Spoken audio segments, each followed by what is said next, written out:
ॐ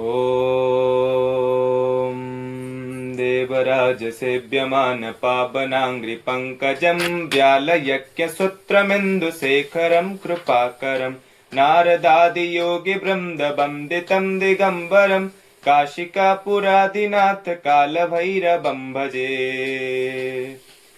भानुकोटिभास्वरं भवाप्तितारकं परं नीलकण्ठमीप्सितार्थदायकं त्रिलोचनं कालकालमम्बुजाक्षमक्षशूलमक्षरं काशिकापुरादिनाथकालभैरवं भजे।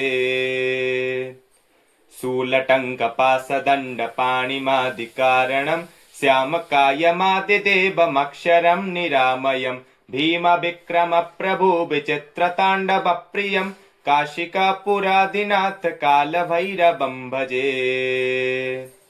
भुक्तिमुक्तिदायकं प्रशस्तचारुविग्रहं भक्तवत्सलं स्थितं समस्तलोकविग्रहं विनिक्वणन्मनोज्ञहेमकिङ्किणीं लसत्कटिं काशिकापुरादिनाथकालभैरवं भजे।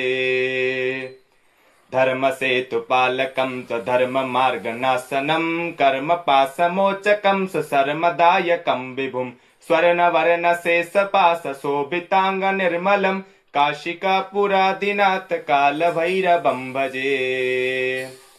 रत्नपादुकप्रभाभिरामपादयुग्मकं नित्यमद्वितीयमिष्टदैवतं निरञ्जनं मृत्युदर्पणासनं कराळदष्ट्रभूषणं काशिकापुरादिनाथकालभैरवं भजे।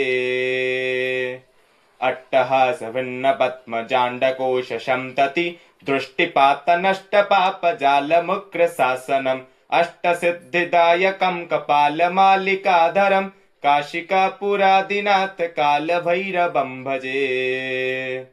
भूतसङ्गनायकं विशालकीर्तिदायकं काशीवासलोकपुण्यपापशोधकं विभुं नीतिमार्गकोवितं पुरा